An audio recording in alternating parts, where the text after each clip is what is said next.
get one in before we. Dude, I've been smoking nonstop for the past fucking 45 minutes, so getting ready for football Sunday.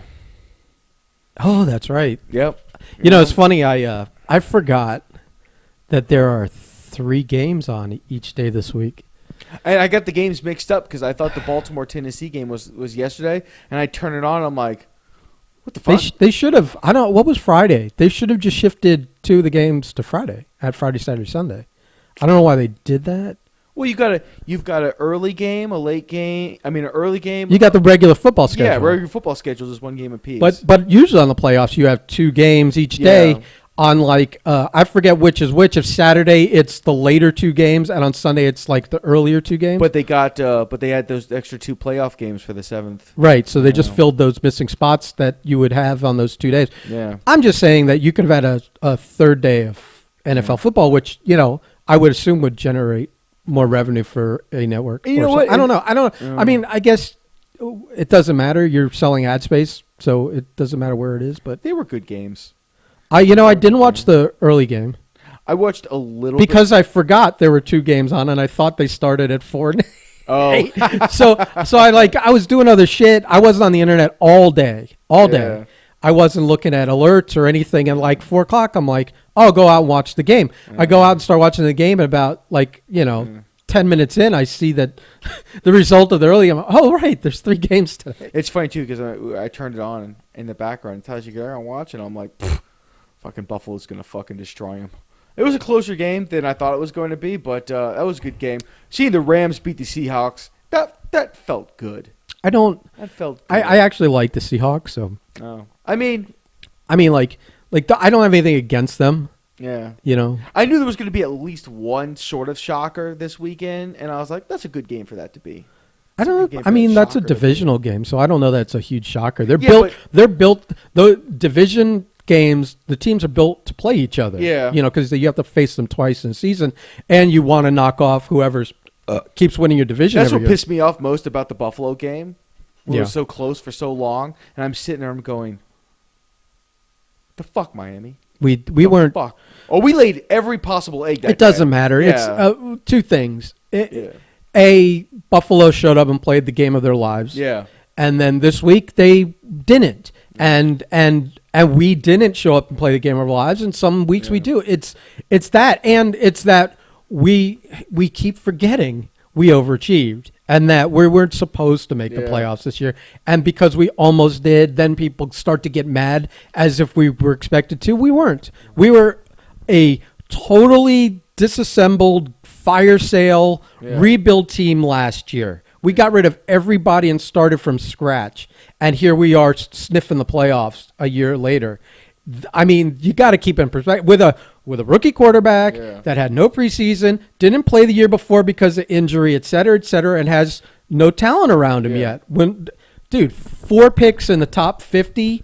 We'll see. And if they surround him with a lot of talent, then you'll see what kind of quarterback we have. Until then, you can't pass judgment, although I can pass judgment on 3 things. Between him and like the Fiedler Marino time, which has been like a long fucking time, not 20 years. Yeah, about the same. There has not been a quarterback like him that has the quick decision, precision, and kind of predicting where the guy's going to be. Well, depending on the route, and then sometimes the guys don't run the route, but he's always throwing it where the guy's supposed to be. See, you say that. I was listening to the radio the other day, and they were talking to Armando Salguera, who is he's a reporter for the Dolphins, so he's like in the organization, been for a long time, and he was saying he's been around it. He's not in it. Well, he's press. He's press, but like Jim Varsalo knew us. Yeah. So he was privy to shit that maybe no one else was privy to. True. Well, apparently. That's a weird. We've had Jim Varsalo sit to I know. podcasts in the last 3. Apparently, during the Raiders game, the reason that they pulled Tua out of that game wasn't because they were trying to ignite a flame or anything with Fitzpatrick. Apparently, Tua wasn't going to his options. The defense was pressuring him so much that he was going straight to tuck and run or throw the ball away, and But it's and it's hard to make your reads if there's a guy in your face. And Flores was getting mad at him for not hitting his reads, and he put Fitzpatrick in to show him like, this is how you run the offense, motherfucker. Okay. I mean, but that's just, he's young, man. But he hasn't played for a year. But that's all your points. That's not a bad reason to pull him. No. And if he learns from it, that's great. And if he doesn't, it means that we know sooner than later. Yeah, I think we can both say that next season, with a fully healthy team, with the off season, with these picks and everything like that, and all the weapons and the weapons we're getting back, the weapons we already have, and the weapons that we're drafting, and free agency, you can either get it done or you can't next year. Right. You know? Oh yeah. But that Washington, I wanted to bring it up because I wanted to bring up the Washington game. Everyone knew fucking Tampa Bay was going to win, but Taylor Heineke, whatever the guy's name is, fucking A, little fucking stud. That guy, little. He's everything we wished that Tony DiNucci was, or not Tony DiNucci. Ben DiNucci. Ben DiNucci was. He's everything we hoped Ben DiNucci would have been. But that was crazy, dude. Dude, can't feel his left arm, and he's still like out there. Runs to the back. They were about to send out the third string, and he comes right before the snap, and. Dude, it's hero shit. Yeah. He did hero shit, only the problem was Tom Brady was on the other side. Right.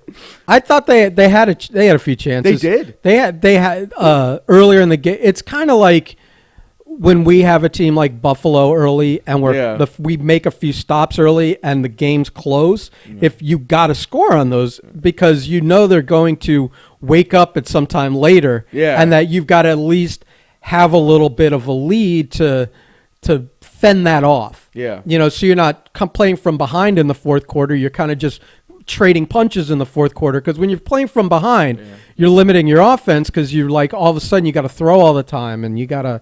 It's funny too because I was thinking about it while I was watching. Makes you one dimensional. You know, if Washington had played this game against almost any other of the these first round playoff teams, they could have won that fucking game. Yeah, it's all. They really could. It was matchup. That was 100%. But you got to play them eventually. So I'm wondering because unless you're like thinking, well, if things were different, someone else would knock them off, and then you'd match up against the guy that knocked them off better. I don't know. I'm really hoping that he gets a job for next year because he does. Just from that performance alone. I mean, if you say a job, he'll get on a team. Yeah. It'll be up to him to compete. He won't be handed a starting job off of that.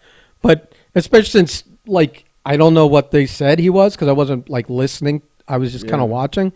I don't know. To me, he looked like he was 5'8". Oh, I didn't even fucking think He looked short. I didn't even think about it. He looked short. He looked like Flutie height. He wasn't that much shorter because I remember at the end of the game, I waited to see. He was under 6. But I was waiting to see him and Brady, have their moment. And Brady said some kind words to him. Really good job, kid. Keep it up. Well, he won. That's why he went out there and shook his hand. He doesn't shake. He doesn't shake. Well, it's funny because he knew him because he was on the New England squad for like 3 months or 3 weeks or some shit. And he said the famous story before the game started. Obviously, he said that he wanted to make a good impression the first day he was on page because it's the Patriots, and this was in the middle of. This was in the middle of the deal. So he's like, I'm going to show up earlier than everybody. I'm going to get in that film room, and they're going to walk in to see me in the film room. He gets there like 5:15. Tom Brady was already there. Tom's already there halfway through the I didn't hear the story, but I knew what the end of that was going to be. Yeah, and he's like, God damn. Because, there's a reason Tom Brady's the best. Same with Peyton Manning and all those guys. I picture walking in and Tom Brady looks at his watch, looks at the kid. He's like, who are you? And he's like, the trash bucket's over there. You can empty it out. But he did say, he was like, well, I since I came so early, like Brady let me sit in with him. And I didn't say anything. I didn't want to rock the boat because this is Tom Brady going over game footage and stuff. But you just sitting in that room with him and Garoppolo so early in the morning and got to learn all that stuff. And to see him go out there and play that game, like that's the kind of cool shit I love about sports. Those moments where some kid who's like, oh man, I'm never gonna have my moment, and his moment comes and he just balls out. Yeah, that may have been the best game of his life. We don't know. I mean, I feel like to this point, I feel like you could come up with a lot of instances where guys get in a game and shine really bright, and then You know, like what was the guy, the backup quarterback in Green Bay a while ago, that he went in for like 4 games and then got a deal. I think it was with Oakland. I don't remember his name, but you know what I'm talking about. Yeah, I'm trying to think of his fucking name. Yeah, well that proves my point right there, because we don't remember his name. Look at Matt Castle. Because after that, you know, Matt Castle, all entire season 11-5. Yeah, and then fucking anything got that. Anything Garoppolo's done basically. Yeah, got a good contract, and that was it. But you could have said that about Fitzpatrick for a while. Yeah, he would go from team to team as a backup. For some reason he would go in. Yeah, he'd keep the starting job, play really well until he got a nice contract. And then all of a sudden he wasn't producing anymore. Money's weighing him down. And then they would let him go. And he did that like twice. I don't know if it was with the Jets and the Bills. It was definitely with the Bills. And it was 100% with the Bills. But I don't know which other team gave him a nice contract. I don't think it was the Jets. But yeah, so I don't know. I don't know what our deal is going to be with him either. Like, ideally, you would think. I mean, you could go either way with this. You could say, well, we don't want this on our team for next year because we don't want them totally. You know, every time there's a falter to his game, you know, they're saying go back to Fitz. Or if because at some point that becomes a problem. Or if that's an ideal situation, if your guy's not putting in a good game, which everyone does, even Tom Brady, and you had a relief pitcher like that who could pull it out for you. It's like I like the concept, but it's like we talked about before, and you're right. It's like you're not paying 2 starting quarterbacks to flip them in and out, and it's weird. It's never been done, and I think that Flores only really did it because that's what the situation called for. And he had the option. I think we're going to offer this to him. We would love to have you back. You would be the backup. Yeah. Same situation. We would probably call on you a lot less because we expect Tua to do well, which means you may not play at all. Yeah. But you'd be here and you'd be helping. In best case, you never play. Right. And that offer is here. Yeah. Go see if you can get a starting job. And if he can't get a starting job elsewhere, maybe he comes back here for the familiarity, or maybe he's like, I feel like even though I wouldn't get the starting job somewhere else, I could compete for it over, or like my veteran nose is telling me that I eventually can take this guy's job. Or you might have like a team like Indianapolis who may or may not have Phillip Rivers next year, may or may not be in position to get a quarterback, and needs a veteran to kind of hold a placeholder for a year. And it's a good team. But those decisions are going to... That's going to be made after the season, after the draft, free agency. But here's the thing: even if let's say Phillip Rivers retires, and they no idea who their backup is, and they draft a stud, do you still bring Fitzpatrick in with the same thing? Like you two would compete, and it's best man wins day one. It's like I can't think of because it's kind of like the same thing that was here this year. I can't think of a team, and at 38 years old, he's not gonna just jump in and start. It's gonna be a situation where it's like, a placeholder of your caliber for a year or so. Is he 38? He's 38, man. Yeah. So like a placeholder quarterback at someone your experience at your caliber for a year or two is fine. Yeah. Like that's the kind of space he needs to fit. So it's really going to depend like towards the beginning of next season where teams lay, where they go, okay, like we don't have a future option. We don't have an option now. Guy like Fitzpatrick, he's totally worth bringing in for a year kind of thing, because it's weird because he doesn't want to go to another situation like Miami. Because otherwise he'd just stay because he loves it here. Yeah, but he didn't know what the situation... Like, I don't think anyone did. Like this, when he came... Yeah. The situation... Tua, the situation just was we're in a total rebuild. Yeah. But I don't even think he realized... I think he would... I don't know if he... I don't know... See, this is the weird thing. I don't know... Because it's 2 years ago at this point. Like, I don't know what the situation was before the season when he signed a contract. It's so unique. I think all he knew was that new coach... et cetera, et cetera. But I don't even remember who there was no other quarterback, right? Did he wasn't named starter at the beginning because they of the brought season? him in right after the Cutler. All I know is they got rid of Tannehill. They right after they got rid of Tannehill, brought in Cutler for the year, and then that was Gase's last year. And No, then, the first Flores years I'm talking about. That's the first when, Flores years they that's brought when in, they brought in Fitz. right. But was Yeah. there anything else there? You have to think if you're. Was there anybody else there? I don't think so. I don't know who was backing up Tannehill the year before. No, who's backing up Jay Cutler the year before? Oh, Tannehill was hurt. Or gone, one of the two. I feel like Cutler Remember there was a whole year of Cutler. Yeah, but I we thought that tried was- to forget it because it was terrible. I thought that was in the middle of the Gase run. I didn't think that was the last year of the Gase run because only the reason I say that. Oh, because Tanny went down with the. Only because Oh, that's right. Only reason I say that is because I don't think you could have fired Gase a year. Your starting quarterback, your franchise quarterback, was out, and you tried to make do with a guy off the bench. Like 2016. It had to have been. Yeah. You had to have fired him a year when Tannehill was there. You're and right healthy. because Tannehill got injured in preseason. It was like training camp. Yeah, Cutler came and in. they bring in Cutler for the year, Yeah. and then Tanny had the last year. You're right. You're right. Okay, dude, I tried to figure right, all that right. shit. It's so because we were so mediocre. Yeah. I make the joke every year. I have that meme that goes up as my Facebook, like not my profile picture, but the one that goes above the banner or whatever. Yeah. And it's just the Dolphin logo, and it says Happy Dolphins Day 8-8. So Yeah. every August 8th, I post it. Yeah. Now, hopefully, we're not going to go 8-8 again, but we've been notoriously 8-8 Hey, for a man, long time. Listen, on every metric when we entered this season, we had a great year. Yeah. On every metric. But if we had gone 8-8, that would have been yeah, an improvement over the year before, which was, the first year when they stripped the team bare and Yeah. put Ryan Fitzpatrick in, and you had a brand new head coach and all new staff and nobody on the team. but they turned it around, man. But I'm saying there were a lot of people early in the season that were crowning us as Yeah. being, I'll never forget it, quote, historically bad. Yeah. And to be called historically bad at the beginning of the season Yeah. and win 5 games Yeah. was like, Yeah, we went on that tear late season, man. yeah. So then the next year, I mean, we doubled our wins. Yeah. We doubled our wins. It all points to next year. Struggling with a bookie quarterback that, Yeah. again, all those things, yada, yada, I listed before. Next year looks to be very, very competitive. Yeah. The only problem is we went from having the threat, the almost insurmountable obstacle in our division of a Brady Belichick Patriots to now this Bills team that looks like it's built to. They're world beating, man.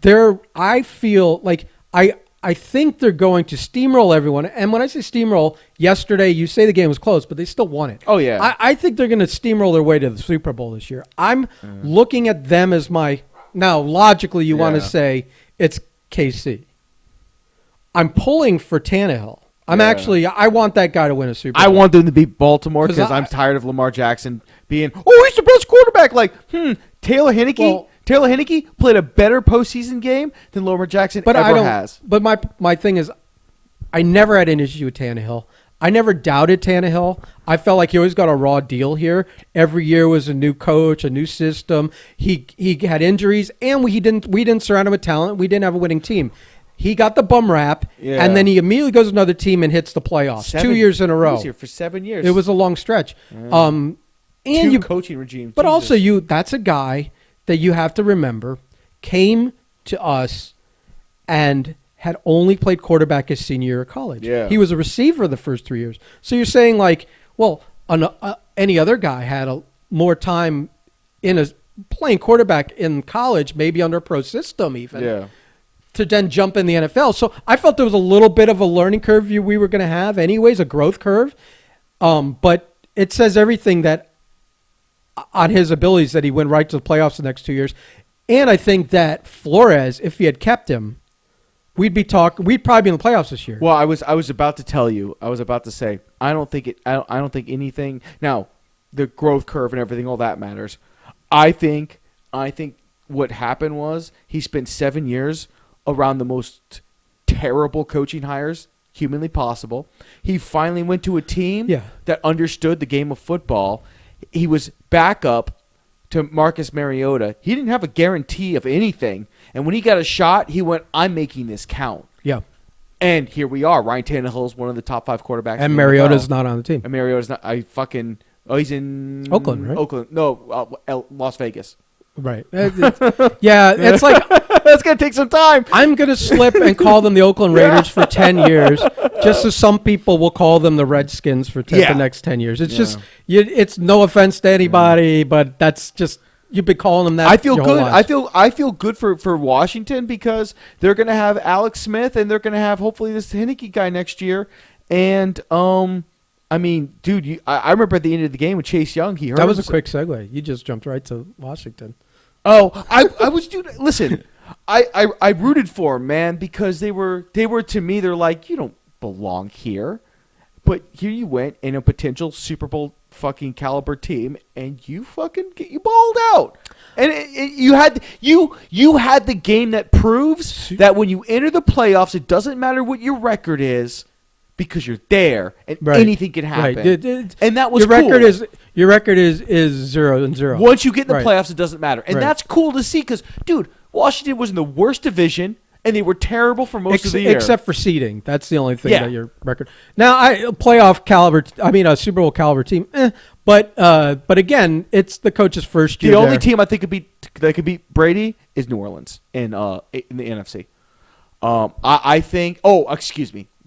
Obviously, Green Bay. Like I think it comes on the. It's easy. It's easy. Green Bay Bills. I think Super Brawl between you and I. I'm picking. That's the one I want to see. Yeah. But it's easy to see KC. And my brain. Green Bay. My brain actually sees KC and maybe Tampa. See, the problem is Tampa and Brady's going to have to go through Green Bay. But going to have to go up north. But Brady here, and this is the only thing I would say that. You're saying up north. It's not like he didn't play in New England for 2 decades. And true. Michigan. But he's gotten to more Super Bowls than anyone. Oh, yeah. So that challenge of dealing with playoff obstacles, nothing not that usually they're hosting everything though. He feels it for sure. You know, at that point you feel it, but you're also like, yeah, whatever.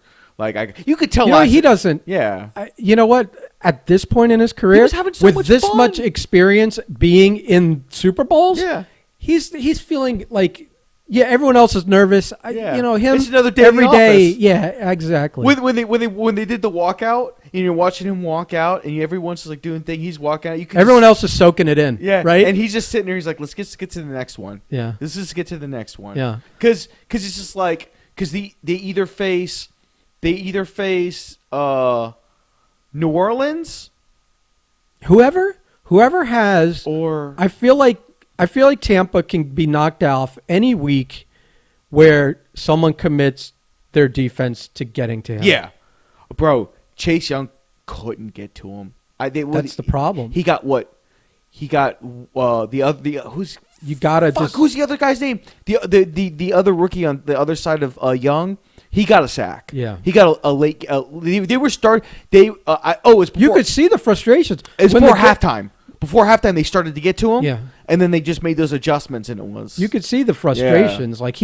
Like when you start getting to him, and you're you just have to. You don't have to get your hands on him, but if you start to make a move, or have to throw it early or whatever, he does not connect. I think plus his guys drop a lot of balls. Apparently, I forgot who it was. There was a metric where when Brady's pressured, he's like the 11th or 12th. I mean, he's tied with somebody, and the thing on the radio was like, this guy shouldn't be tied with Tom Brady for any category ever, kind of thing. But when Brady's pressured, you're right. It's been historically that way. I've been saying that since the Zach Thomas, Jason Taylor, Trace Armstrong Dolphins. They used to we had. Of all the teams, we had the best record against Brady because we had a really good defense and we got to him a lot. And I think even to this day, I think if you ask Brady, the guys he worried about the most, I think Jason Taylor is the top of his list, or had been. Maybe since Jason's been gone so long, there's a new guy that's given him more trouble, but not consistently. Like we had the best record against them, especially I think at home. That was because, and that. I think the playoff game was against the Titans to get to the Super Bowl. It was it was the Titans. Yeah, it was the Titans. I was just kept saying you gotta Yeah. stay on him. Yeah. And they did for like 3 quarters, and then they were like they get in their head. They're so afraid that they're leaving the back door open for him to burn you. But as soon as you drop a guy back to compensate for that, he then has time in the pocket to hit whoever he wants. And that's in some guy like you don't. And you let up, and all it takes is one. Yeah. You're leading, and you've been holding that lead all game. All it takes is one possession. Yeah. You let your foot off the throat for a second. That's it. You're done. Green Bay, Buffalo, and Tampa Bay came into the playoffs, I think, riding the hottest waves. I feel like Aaron Rodgers is on a real hot streak. He is right now. single-handedly winning these games. Hot streak right now. He is. Whatever he's doing, I mean, it's because and he's another one, like just like the coolest, calmest dude. Oh yeah, like, yeah, and nothing gets to him. Yeah, I mean, he's been around. That's the one amongst all of them that I've seen the most of because I watch the. He jumps on the McAfee show every week. Show, yeah. He's like a regular on it, like a slotted guest. So I see those clips all the time, and they're just goofing, and like he's just like a cool dude. He's just one of those guys where he's so good at it, he doesn't have to. It just goes out there, calls plays, wins games single-handedly. No offensive weapons, he makes offensive weapons. No running back, he makes it work. He just because whatever Green Bay's doing, they just refuse to draft, they refuse to bring in, they refuse through any other means other than whatever they've got laying around to give him weapons. So he's got to make do with what he has. And it's for fuck's weird. sakes, he's doing it, man. It's weird because we say that, but it's like they have the same salary cap that everyone has, and they spend. Yeah, it's not like they're being the Marlins in the MLB and only spending $30 million when the Yankees are spending $250 million. Yeah. It's like every NFL team spends the same amount of money. Some have more cap space than others depending on contracts and years they come up with some. But so where does it go? Right. Is it just on the lines? Is it in the secondary? What the fuck? I think the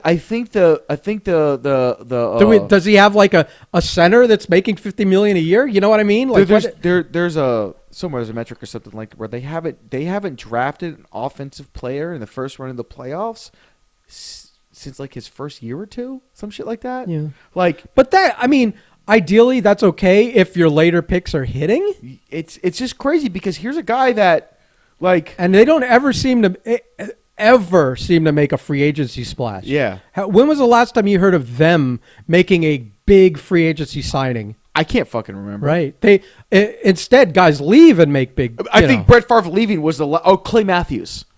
Clay Matthews might have been one of the last big. Right. But you think who was the big sack guy that they had for years and years and years and years on the line?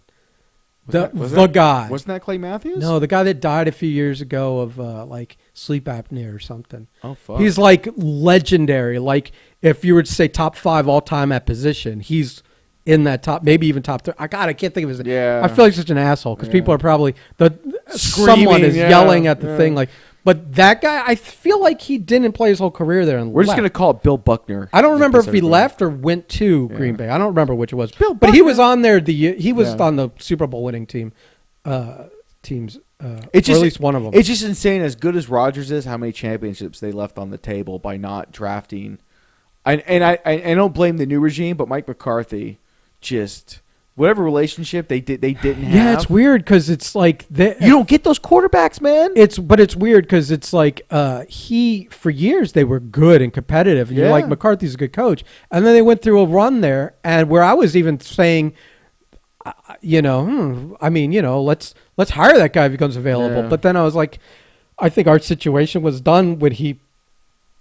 But he took he said he was going to take a year off. He was he was literally available when we were hiring. Yeah, he took the year off because he was like whatever. Yeah. And then he comes to the Cowboys. And now, granted, he was kind of going to the Cowboys, you're kind of handed a raw deal because not only do you have Jerry, who's like hamstringing you and all that shit and making the draft. I make all the talent accusations. I mean, acquisitions. Right, either one. both. Both. It's not only that, but I'm losing my train of thought. But you have your quarterback, your starting quarterback go down, et cetera, et cetera.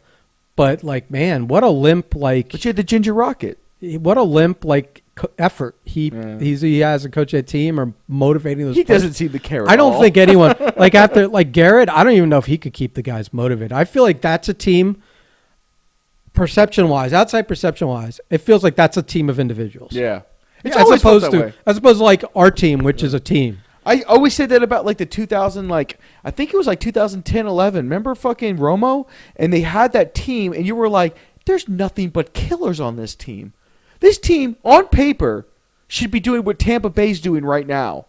But they were all like hired assassins that didn't talk to each other. Right. You know? And it's just like, I do my thing, and that's the only thing I do. Yeah. And it's kind of like, nah, motherfuckers, you have to like come together. Like, we ain't paid to come together. I'm like, all right. Yeah.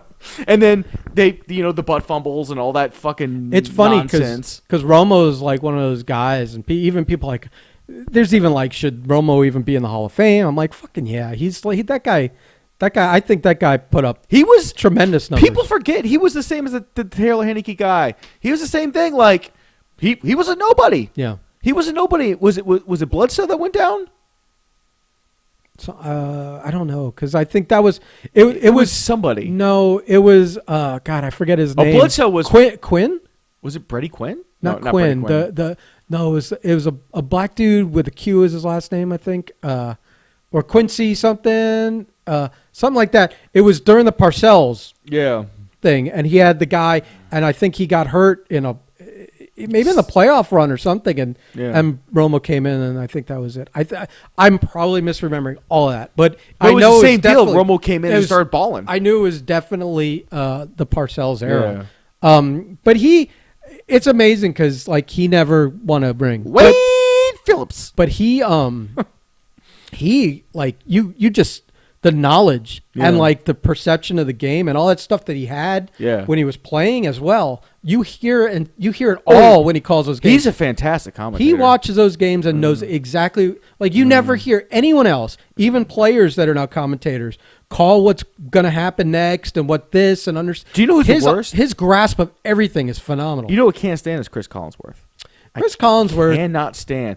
You can dictate and see what he's going to say next because he has like 100 different sayings. It's like those. That's it. What are those where you have all the coin phrases? That's 100% like an Arnold soundboard or. Well, he's a real football player right there. It's like, God damn it, Chris! I knew you were going to say that shit. And then Joe Buck is just like, I'm Joe Buck. I can't. I like Troy Aikman. Aikman's all right. I like former players. And Chris Collinsworth's the Aikman former player. Was it Aikman that made the funny line last night when they were measuring for the fourth down? And he goes, "Oh, I thought they would have to get an index card out to measure that one." I don't know why I laughed at that, but it was like ridiculous. Well, you know what's Collinsworth, not only all of that, but it's still he's what they call problematic. He has a history, and people forget it. But way back, even in his playing days, it was kind of like he was one of those like fuck bitches kind of guys, like a fuck boy. Yeah. And like he just like he would have all these public interviews about how he was just whoring around and he would really talk disrespectfully about women. And I don't care about that because I'm not overly sensitive, and I understand the times. And I'm not excusing it. I'm not explaining it. But so that always starts to flare up, especially when he'll like you see it creep out of him every now and then. Where like he'll make some weird comment when they shoot the crowd and there's a girl there, or this. It's weird. It comes out sometimes, and I know he knows to keep it in check. And I recognize the moment where it flares up and that he's then fighting that beast down again to behave. Especially since he's, a 60-year-old man. You look at him now and you don't who's got see like that a son, an adult son playing football. And it's funny too because it's like, oh, it's a prolific wide receiver. And I'm like, I just don't picture Chris Collinsworth as a wide receiver. I vaguely remember him only from, I was really young, even being old, that I remember.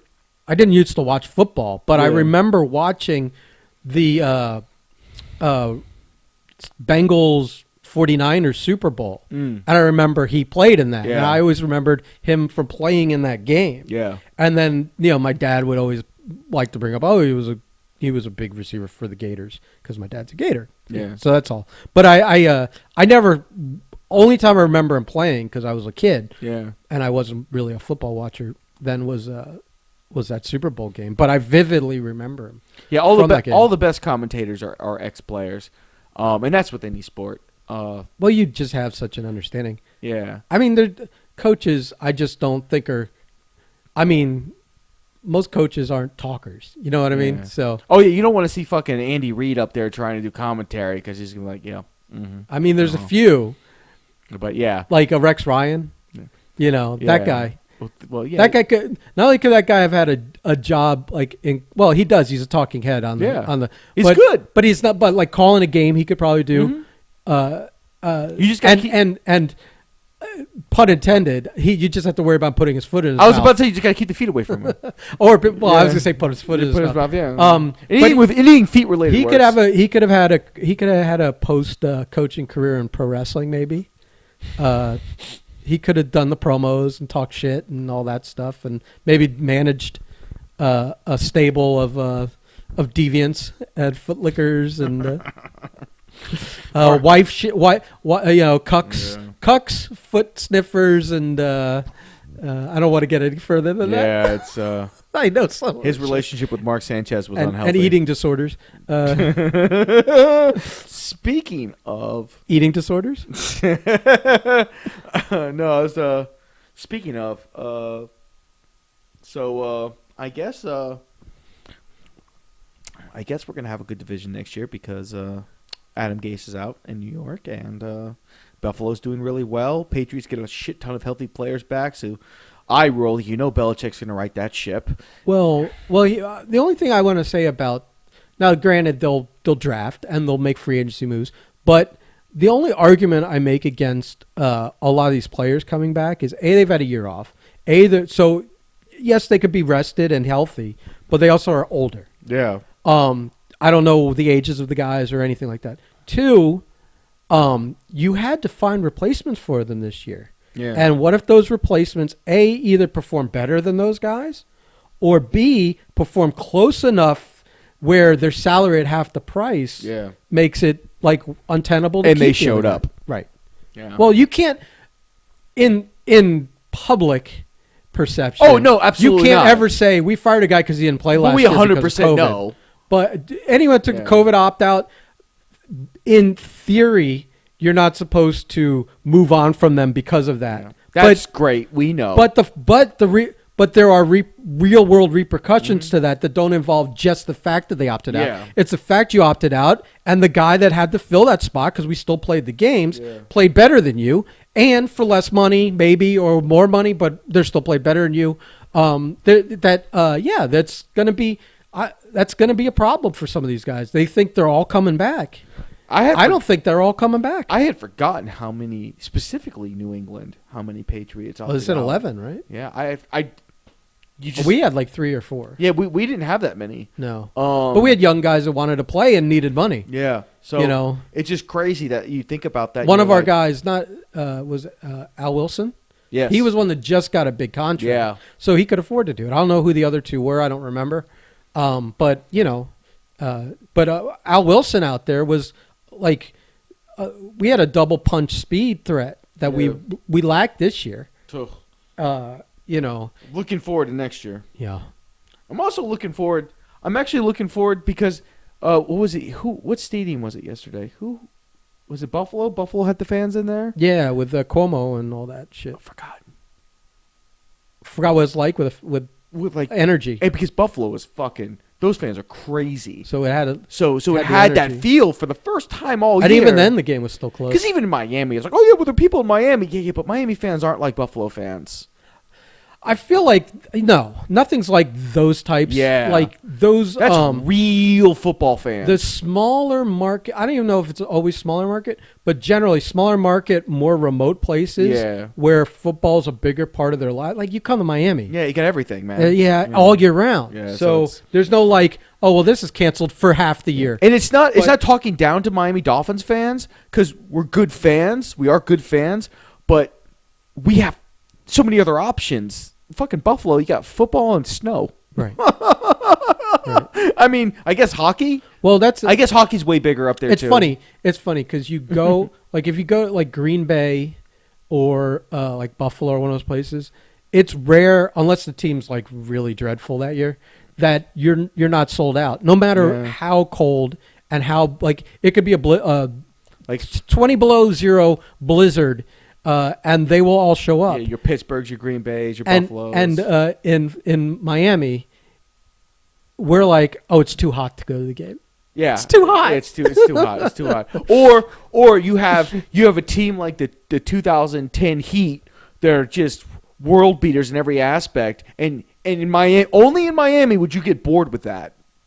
Well, but 1 week the big music festival maybe here. Yeah. 1 week there's so much, There's none of that outside. There's the art thing that goes on once a year here. I mean, there's so much huge like you say like, well, the art thing, but no, that's the art thing that everyone from across the globe comes to. It's not like it's just like art in the park. Our annual art in the park thing, or the boat shows or any of that other shit. There's so much. It's much. A lot of international stuff. Yeah. So I understand that, but it was great, man. It was really cool because there wasn't that many people. But what is it, Ultra? Is that the one I'm thinking of? The big concert? Oh, yeah. Like that weekend is insane. Yeah. Nobody's half the time you don't want to go to the game because something else is going on, and it's going to take you 2 hours to get to the game. Yeah. It's not even that you wanted to go do something else. It's that something else is going on. So much, and it's going to jam up the roads and all that crap. I remember one time we did the weekend. We did the first time we did the Miami Beach Convention Center for SuperCon, and that first night we all got together afterwards at like Denny's or something. But it was like impossible to get to because a fucking Miley Cyrus concert or Katy Perry concert was letting out, and like at like midnight, it was like traffic out the fucking wazoo everywhere you went. Yeah, and it's just like, God damn, man, you can't pick a day where only one event is happening down here. But again, like in Buffalo, that's that, man. They waited all week for that shit, man. Yeah, Cleveland, and what else? But like what else? Like this time of the year, in a theoretically inclement weekend, nothing else is there to do in Buffalo or Green Bay? Makes no people and be insane. Yeah, makes no people and being insanely bored. I guess that's it. Yeah. Fucking hate how cold it is, or love how cold it is. I don't know. It was 49 degrees when I left the house today, and I was like, "This bullshit needs to end." Was it? Was it that cold? It was cold. I had the window open when I went to bed. And when I woke up, my feet were like, even under like two blankets, were a little icy. By the way, before we get off it, Cleveland's going to get spanked today. By Pittsburgh. We'll see. I mean, dude, they're being coached by. Oh yeah, that's right. I was going to say. I think they're being coached by is it the quarterback's coach? They're not doing like where the coach is in his earpiece the whole time. Oh, I don't know if that's going to happen. Is he Skyping in or what? Or the Zoom? I'm sorry, Zoom is the new. Baker Mayfield have an unknown device over there. No, but I mean maybe he's calling into the to the coaches. Maybe they're standing outside the stadium shouting because they all communicate with headsets anyways. Yeah. So what's different if the coach is on the sidelines or sitting? In a secure room. You don't have to technically be at the game, I suppose. Well, or just put him in a goddamn room, like up in the booths. That's like has hermetically sealed and has warning tape in front of it, and he's looking out a window, yelling into his headset. Just roll in one of those bubbles, like in Bubble Boy. Oh my god, that would be phenomenal, dude. If he was in like a Bubble Boy suit, the best thing would be like if someone quote accidentally from the field of play just slammed into him. Oh, he's just rolling around. Somebody's help me. That's fucking hysterical. I forget what I saw it, and I forget which coach it was. But someone was on the sideline, and he wasn't like. He was looking in one direction, and from the other direction, a ref is running along with the field of play, and I guess the coach was in that white area where and the fucking coach got trucked by the fucking ref. That's fantastic. And the ref was like, "Oh, sorry, watch out," You field the play, asshole.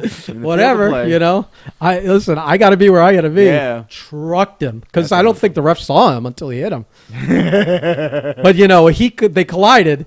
And one was still standing, and the other one was out of the fucking frame of the picture. I'm wondering, are there going to be fans at the Super Bowl? Where is it? Here? Where is it? I think it's Tampa. Is it Tampa? I think it's Tampa. They shifted everything back here? No. It's supposed to be. I think it's Tampa. Okay, so if it's Tampa, I don't know why not. DeSantis doesn't give a shit. We run this state like it's Yeah, everything's open. Go ahead. This is like we drink COVID for breakfast. This is like the SoundCloud internet days. Oh my God! Or not SoundCloud. What was that? What was that download thing? It's a terrible reference because now I can't. Remember the original MP3 download site? Oh, Napster. Napster. This is like the Napster days. Here, fucking. I tried and then it's just like a fucking stumbling. This is so long ago too. Yeah. So long ago. All these things. Oh, the other day what was Dude, I used to be on Napster.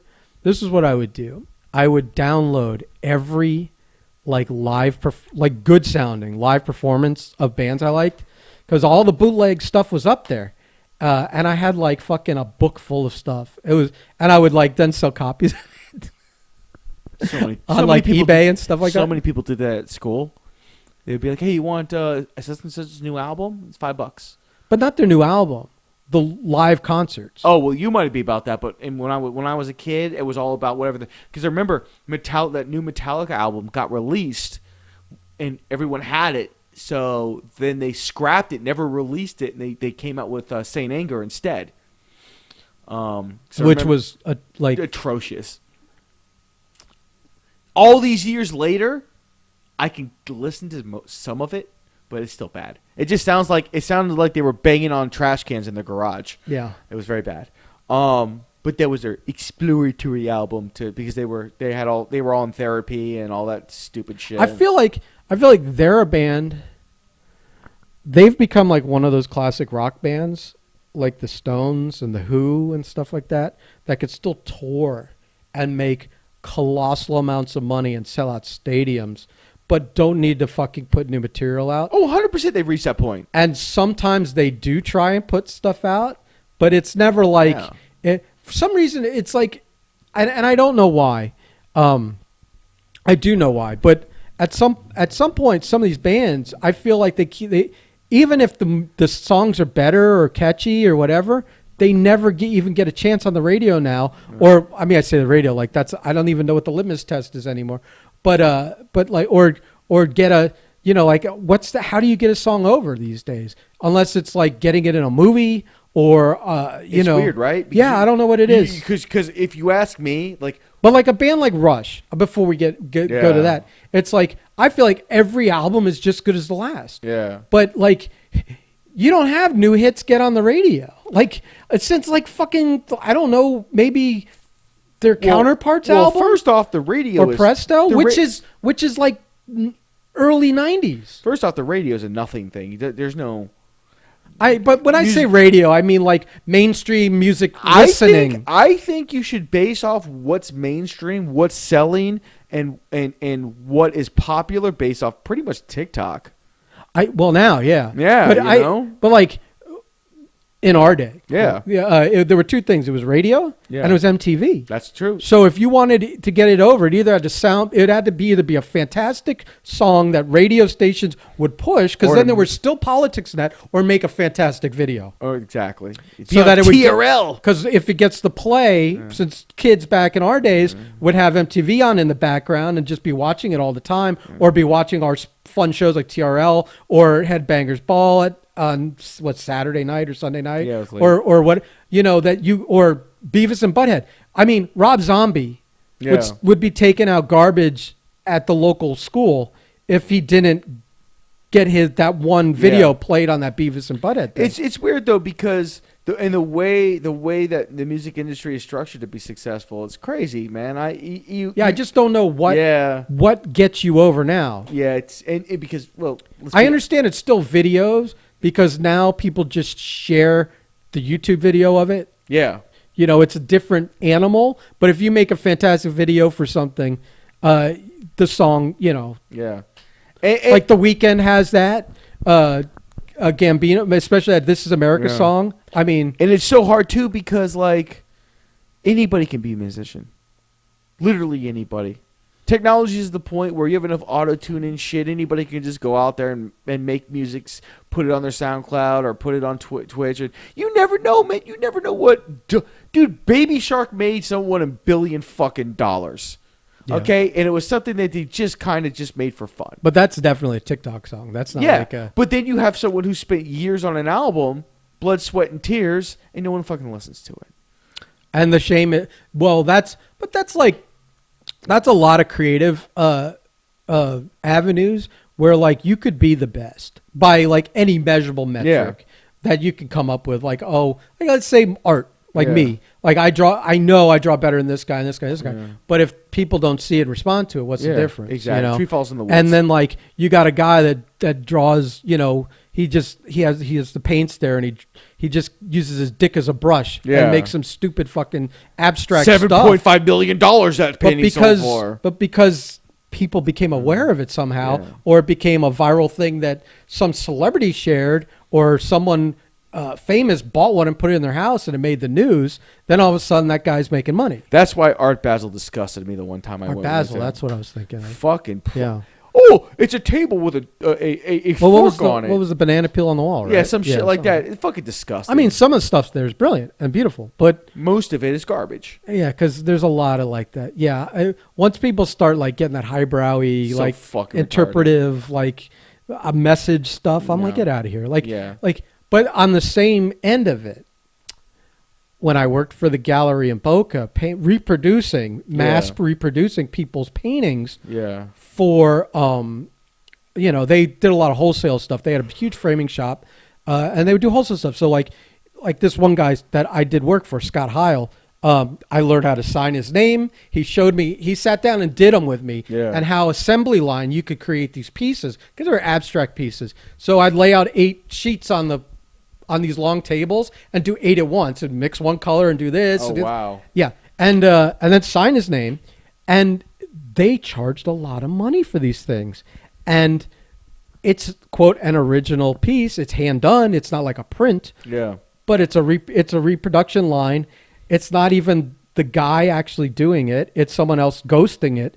And but at the end of the day, it was someone with money that came in there and picked out something that matched the color of their fucking couch to hang on their wall. Yeah. You understand? So no thought past that. So they're like, I want some art because our wall's empty. Oh, I like that. It's very pretty. And it matches our couch. Or, you know what? Can you, here's the color. Can you throw this in it? And we would do that too. So that it would match the couch. Now, that's not always, but I'm saying it's a generality. And that's someone with money who's into art, or who thinks they're into art, or wants to be in the crowd that's into art, but doesn't know about, like, it's like, dude, just buy what you like. Yeah. You know, and that's the problem with art. And I guess with music too, is that it's subjective. To each person, something is better than something else or worse than something else. And no two people are going to agree on the whole list. You can't go, here's 10 pieces of art, or here's 10 songs, rank them 1 to 10. And 2 people are going to agree on that because it's individual tastes. Yeah. Well, I can say with fairly certain anything other than a few couple hundred songs, everything after the Black Album, Metallica was terrible. So you're right. Right. You're right. I bought. The funny thing was Saint Anger the next one after, like, their real big peak period in like the late 80s, early 90s. There was the Black Album in the early 90s. That was like their peak. Because a lot of people think they sold out during the Black Album. Selling out, the stupidest term I've ever heard in my fucking Justice life. for all and all that. I mean, that's their right. So peak. But Saint Anger was like kind of like after that, like in the mid 90s, right? No. There was. Or am I thinking of a different? There was Black Album. There was Loaded, Reloaded. There was S&M where they did the orchestra. Oh, I don't. And then I think Saint Anger was the first I took a flyer on because I'm like, oh, they're putting out a lot of good music. Whatever, I'll just buy this. Yeah. And like that, I bought that album. I'm like, oh, I'll never buy. Because Loaded and Reloaded were both cover albums, right? And then S&M. So that's I think Saint Anger was the first original. Yeah, because it was Black after album. like Turn the Page and all that. Yeah. Oh yeah, me too. I bought it. I pre-ordered it. Yeah, because you're thinking like it's Metallica. Yeah. And then you listen to it, and at first, if you did what I did, you put it in, you're listening to it, and you're like, I know this is good. why am I not understanding it's good? What am I missing? Right. You start playing through and you're like, well, maybe my radio's bad. Maybe something out of my radio. You go home, you put it in your radio, you're like, it still sounds the same, and you're like, it's like you're in shock. You don't even know what to say. You're like, this isn't bad. This isn't bad. I don't buy albums anymore, but when I did, like Rush is always one of my top favorite bands, and it's funny because when every new Rush album comes out, it's different than the one before. Yeah. Like, especially like when they came out of doing like the electric organ stuff or whatever you call that, the synth. And you're like, so every album, it's like the first time you hear it, you're like, you're definitely not sure you like it. And then what I would do was I would just listen to it over and over and over again. And then you're like, I love it. I tried that with Saint Anger. It didn't work. Yeah. Yeah. I was saying that one's not, but like even like now, I think like most recently when the new Ghost album came out, I'm like, I don't know how I feel about this one. But then after listening to it, 50 times, because when you go to gym every day, it's just in there and you like, fuck it, I'll listen to that every day. For 50 days isn't a long time. Plus that's only like their albums aren't like even an hour long. So it's not the only thing you're listening to. Ghost is one of those bands I'm angry that people found out about. Yeah. See, we're being hipsters. We are that, and I know it's like our that like secret thing that we know is great and we love and nobody else knows about, and it's very exciting to bring someone into it. Yeah. But when everyone else shows up that you didn't invite in, you're like, ah. Yeah. When you see those blonde idiots wearing the fucking Ghost merchandise, you're like, you don't even know what you're wearing. I'll tell you why it frustrates me the most, because I saw them live once. That's right. You have the great experience with them at Revolution, which was right next to the Poorhouse, which is where I learned about Ghost. Because they're like, if there's a dive bar that was ever like a Ghost, unofficial Ghost bar, it was them because they played it every day. Shout out to Tommy. The bartender always had a bunch of Ghost stuff on the walls. He wore the shirts, blah blah blah. It played it played through the speakers all the time. So that's where I learned about them. So I'm seeing them play right next door in a very intimate venue. Super intimate. Yeah. And then they literally came and drank at the bar afterwards. Now, they weren't doing pictures, and it was hard to figure out who they were because they all wear makeup. But you eventually suss it out. And you used to go all the time, so you knew the regulars. You knew who was going in and out of the well, places. no, so I knew, but I knew to ask like an authority and go, oh, well, that's so, and that's one of them because I recognize their tattoo or something. That bullshit. So whatever. It was just cool to be there. I did that with Guar too. It was like they played there, but and then they partied there afterwards. And he was like, "Oh, we love coming to Fort Lauderdale." He told me Dave Brocky, the guy that died of heroin, like he OD'd I don't know, a few months after I met him. He was like, "Yeah, this is the only date that we make sure is A, on our schedule, and B, we schedule a few days buffer afterwards so we can enjoy ourselves." They're like, "We love coming to Florida. We love coming to Fort Lauderdale. We love playing in this type of," I don't know how many times they'd played there, but he was like, "Oh, we love it. We love it. We love it." But so back to the Ghost, seeing them in a super intimate venue and going, this is how it's supposed to be.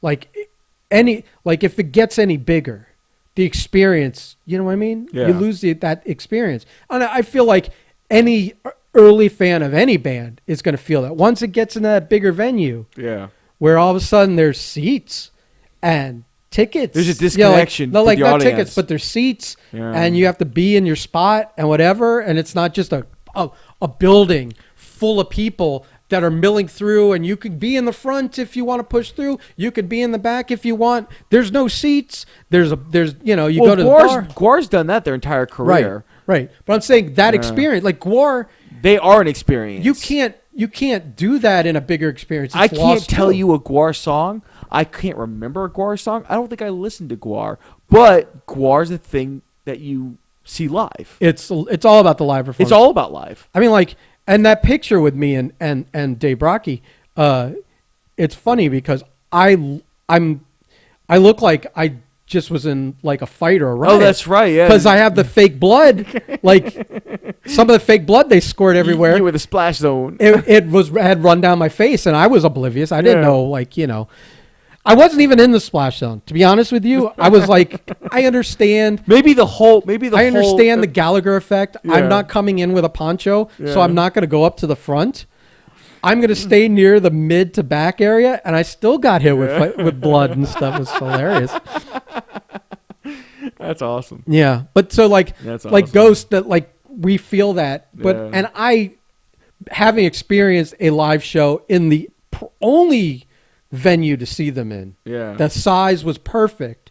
Wasn't the tiny one. It was big enough to have a production and have like a set and lighting and effects and lasers and whatever. But it was still like, I don't know what that place holds. If it holds A couple hundred people. no, it's got to hold like 4,000 or something, like max capacity. Revolution? Yeah, Really? it's got to be. I can't. It's got to be more than would see. Well, no, maybe not. What does No. War Memorial see? Like 2,000, 2,500, Yeah. 2,100 or something? You said for wrestling. Yeah. which is like almost as you could get a few more if you did something just on stage, because you don't have to have a ring in the middle. But maybe you're right. You're right. It can't be that much. No, it can't. Revolution capacity. We're I really we're want- doing research, so maybe it's 1,000, but it's super intimate. Yeah, it is very, very. And we tried for 1,300 people. Oh, okay. So that's Let's goddamn 1,300 let's people. just wink is, and say yeah. like if there were more tickets to sell, they would sell them Ugh. and not invite the fire marshal over to. Yeah, to take a look? Yeah, fire marshal's like, hey, we look at the building. Absolutely, but first I need to show you my new car. I feel Come over like this way. I doubt the fire marshal checks every event in South Florida with so much going on. Yeah. Now, if ICP was playing that building, which Ugh. they have, but that may be a venue they would more want to strictly keep the capacity. Yeah. You understand? Yeah. So I'm having weird references. Nothing like current day. Like No, I couldn't. ICP Listen, there's everything today is so clean, so soft, so no, but I mean, like, It's, I'm just saying, like, as opposed to like a band that would play there today, that is a draw. And like I can't even imagine what, like, and even pre-COVID, not saying what it's going to look like in the future, but pre-COVID with. Man, people are so fucking soft these days. Ska music, the dancing, the pits, none of that stuff can possibly go on these days, man. People It does, People but get not offended for- if the wind changes. not for big groups that want to make money.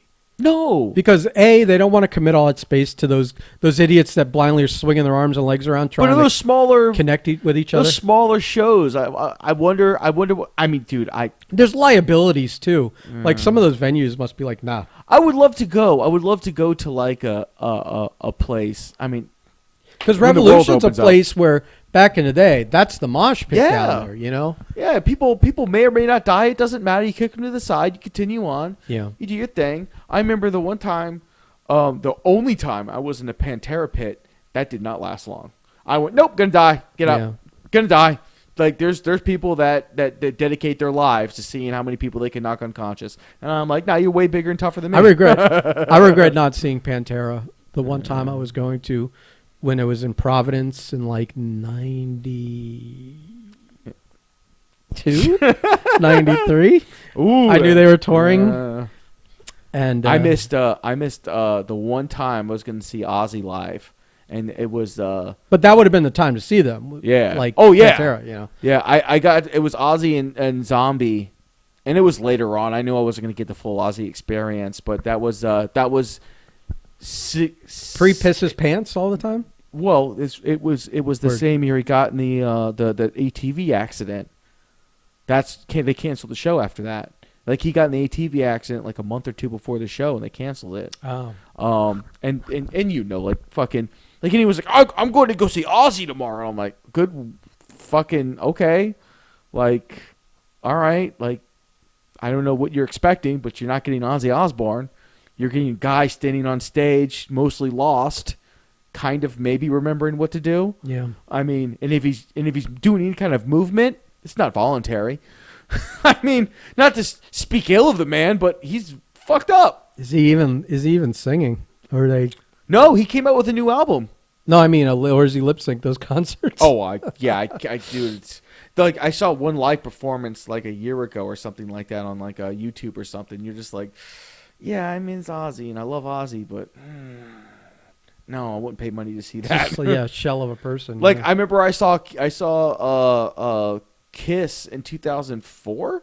That's one of their farewell shows.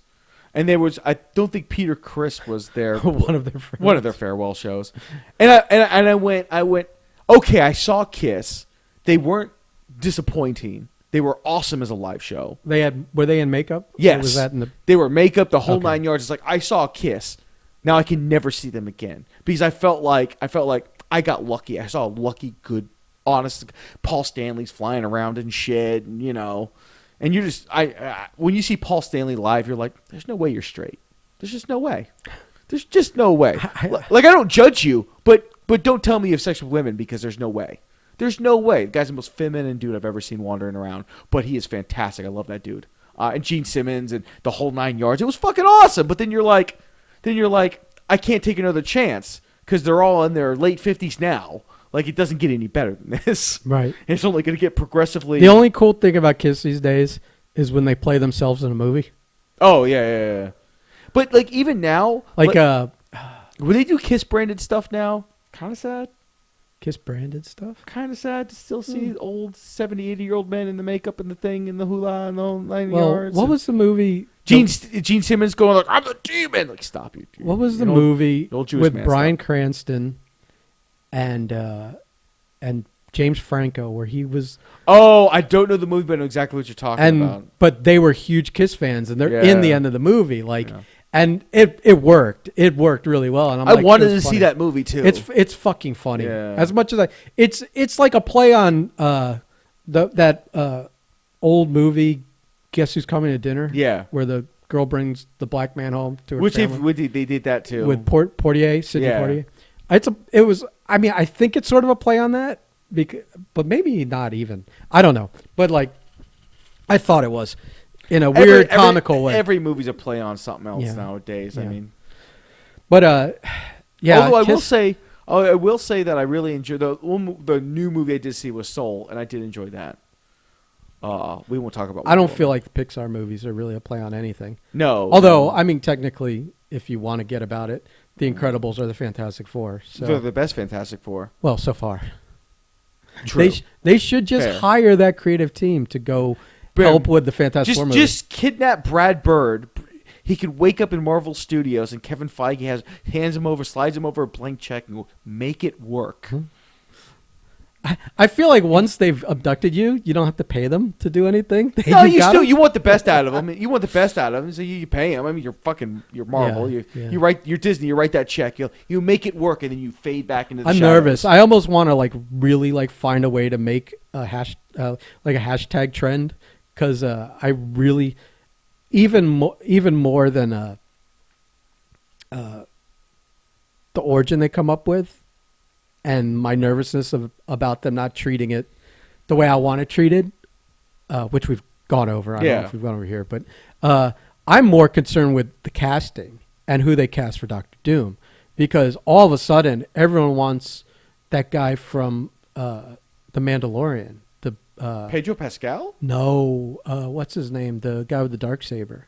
No. There was like a trend pushing for him, and I'm like, no. I'm like, I'm still standing behind one man, and I've been standing behind this guy for 3 years now. Is my choice to be Doctor Doom. You told me, I Javier Bardem. Oh yes, good choice. So is Mads Mikkelsen. Javier Bardem. But I would love to see Javier Bardem be Doctor Doom.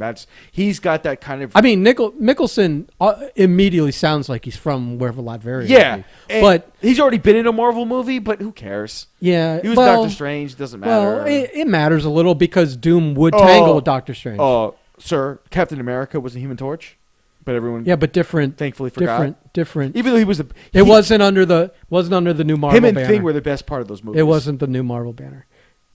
Even though the Thing literally created all the all the reason why they did half the shit they did in the first what a movie. cool thing. What a cool Easter. I'm making a prediction right now. What? I'm making a prediction right now. Okay. When they do this multiverse of madness, Yeah. I have a feeling we will see Chris Evans as a Human Torch for a second. I would love to. I think just for a second. He was so good. So as a, like Yeah. Chris As an homage. Evans. Yeah. Because they're doing homages now. Well, not The Spider-Man not as movies. homage, as like, oh no, we're gonna say those realities exist. Oh, yeah. And that's good. Like again, spoilers. But that's the only way. The new Spider-Man movie is going to Yeah. have all 3 movie Spider-Mans in it. I was going to say the only way for the Marvel Universe to work is for everything to be everything's its own reality. I mean, you could say something like I thought like saying all that X-Men stuff didn't happen and just restart from scratch. Oof. I mean, you're not. It's like you could bring every mutant over from another reality into this one and say, okay, the X-Men are here now. But also, you can't do the X-Men origin where since the '60s there have been quote mutants and there's been. Can we just not do Phoenix Saga? Are we over that? We can, Are but we they would. over Let's it? patiently wait like 10 years I'm so over and it. build to it. Yeah, So yeah, yeah. over it. Yeah, it's incredible how they can take a story that technically spanned like. Fuck with all the Like 2 or 3 years. Yeah, and they jam it into one movie. And the first time they tried it, it was the subplot. The mutant cure was the I guess the real plot. Dude, listen. Any X-Men movie that has Jean Grey as a main character is a fucking mess. I hate Jean Grey. She's my least favorite comic book character of all time. It could be interesting if you do like a real story where there's like the love triangle where like, dude, have I told you this? I know in the comics. No, in the comic books right now. Oh, right. They now? rebooted like all the X books. Oh. Hickman took them over, and I don't know if you know who Jonathan Hickman is, but he's like the best writer in comic books. I haven't read He a comic rebooted the in whole years. thing in a brilliant way, where it's like they're in continuity, but everything's different now. Yeah. And they're like they're in their own little place on their mutant island. They have this great technology. They have these like getting in the real nerd thing here, but they have like portals so they can go from the island to all these other places. One of the places is their base on the moon. Yeah. On their base on the moon is like basically like the Summers family. Yeah. And it's got like they show plans for it. This is the funny thing, like a blueprint of it, like in the back of one of the books. And you could see like all the rooms, and it's like Nathan Summers and Alex, and so you have these 3 rooms, and it's Jean Grey's room, and on one side is Wolverine's room, and on the other side is Scott Summers' room. Adjoining doors. Yes, she's banging both of them, and everyone's cool with it. Oh my All God. parties involved are cool with it. They haven't really touched on it in the books. Yeah. Vaguely recently there was one little like tip to it, but she's swinging, man. They have an open relationship. She's fucking Scott. She's fucking Wolverine. She likes him all American and clean haven't cut. She likes him dirty and Canadian. They haven't confirmed it, but you have in the base, and there's room. Like everyone's living quarters are around. It's unspoken, are but around everyone the rim, acknowledges it. but all the rooms only have the in and out door out front, Except hers. and those 3 rooms have adjoining doors. Everyone knows, but no one will say anything. That I mean, I will get to it. I know it with this writer, but so he's overseeing like 15 titles and like writing and whatever. And I'm not bullshitting you. I say this is like a tremendous effort, and I hope it's doing well. I don't track any of that stuff anymore, but it's like fantastic stuff. And so, but a long story short, that's the best story you could put in a Marvel movie, is the fact that she's kind of seeing both of them. They sort of know it. She's sorts of like, I don't care, you know? And so so they have like tremendous heat. They're competing for her on like every level. To me, because Cyclops was like my favorite growing up. I love Cyclops. But to me, the best Scott Summers is post all that with that original fucking goddamn it. What was the new X-Men? Who fucking started the new X-Men run? Where he's with Emma Frost? Oh, yeah. Like, to me, that's the best because he's bitter, he's angry, but like, you know, he's with the hottest bitch on the block. And you're always like thinking, because she's like a telepath, did she like hook him? Yeah. You know? And and she, that's a funny thing. Like she's like, it's a sad story because she knows on both ends. Well, but she always knows that he's constantly thinking she's not going to love her over. never Jean. going to happen. And but she loves him. Yep. And so that's always a sad thing. And she's like one of those great characters, is like a good person now. Yeah. But all those like qualities of being a villain are still in her. Oh, so and good. she like embraces them, even though she's like a quote unquote good person. Yeah. So. Yeah. No. That's always been my favorite. Because they fucking ruined that character in one. They poorly cast her. I guess everyone thought that she was a good actress. That January Jones girl, who I've never seen in anything else since. Looked.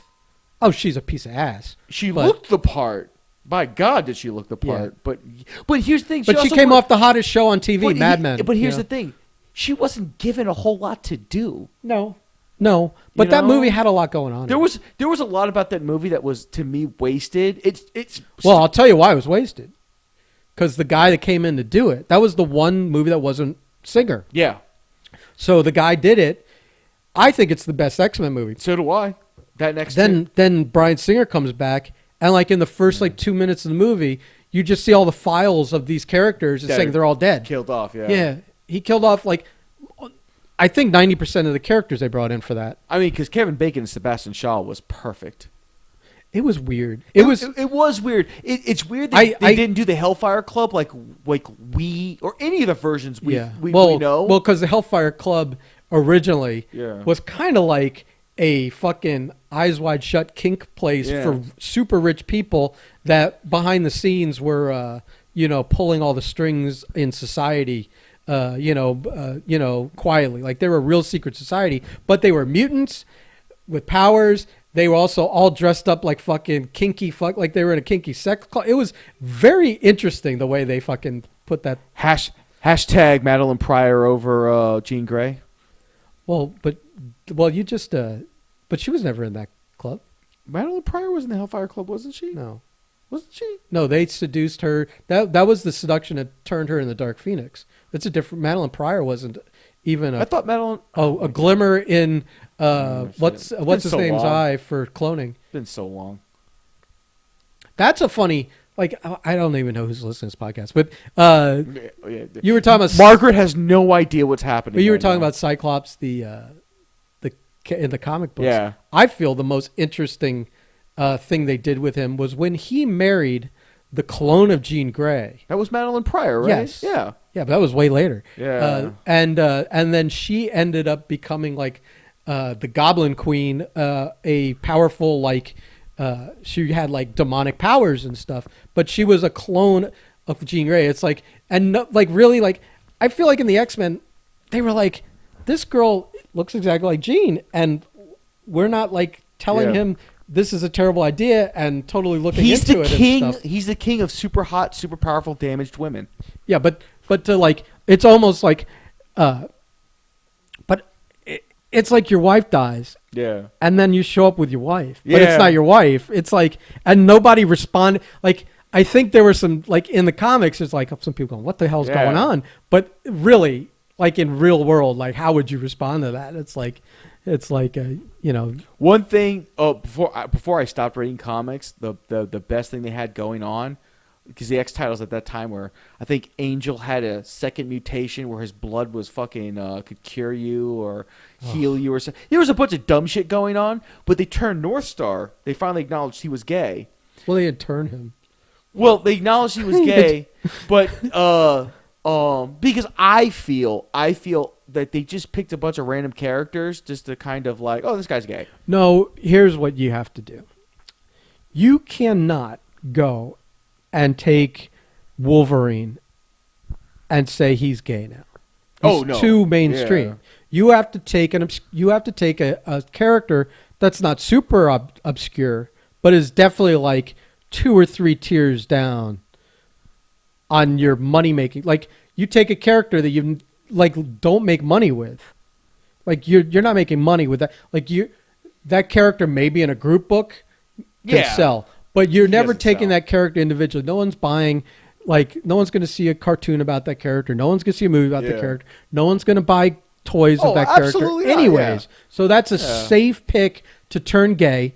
and he's still affiliated with all this mainstream stuff, so you could pop him in, and you can like and then all you're really doing is just like you're just name dropping my boyfriend or my husband in there, and no one blinks at it in the book, and you're like, hey, yay, acceptance and inclusion. So best thing they had. The bigger thing they did was when they made Iceman gay. Yeah, but the best, even he's not top guy. But the best thing I liked while I was reading that was because it was weird, and I don't know why it was, but like Magneto was wandering around. He's all good now. Juggernaut's with the team, and they're all X-Men are happy with each other. What the fuck ever, I can't remember what time of what was going on, but I just remember it was like 3 or 4 issues. There was this whole Angel thing, and they brought in Azrael for it, but and that's I think his introduction and why he was in the First Class movie.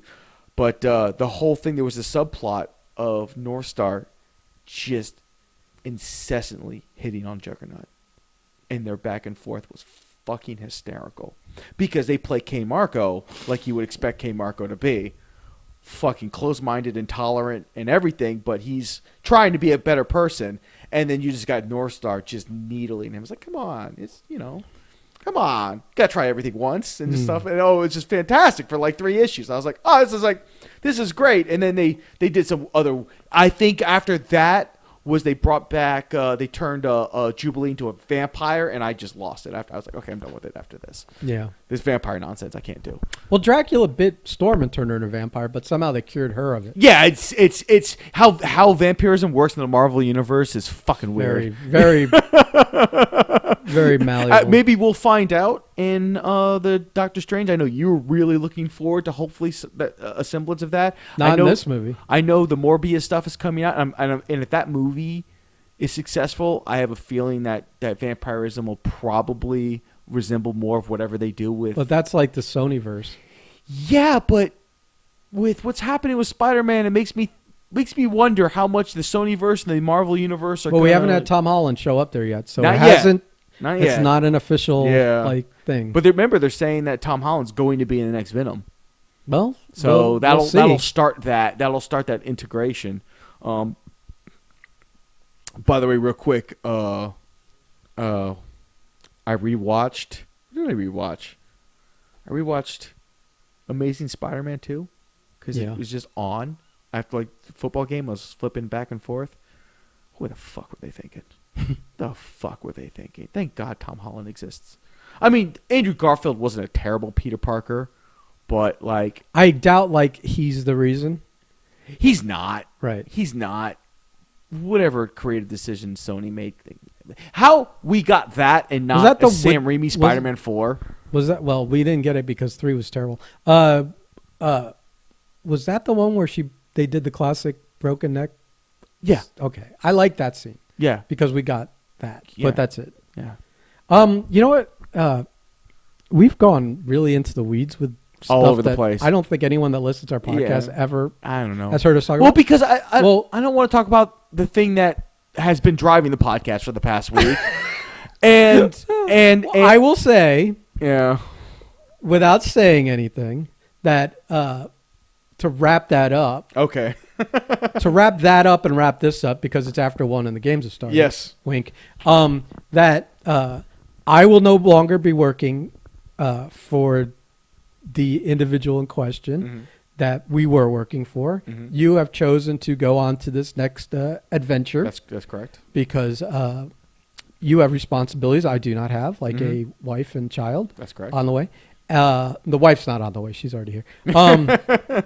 I do not, and I can afford to do some other options. I'm taking my talents to my apartment, and I will be moving on to an art career again. But yeah, that's been resolved. And so if anyone's questioning about that, we are choosing not to talk about it again because I don't want to say the boss, the man in charge. Let's keep the code so we don't say his name. So no one knows who we're talking about.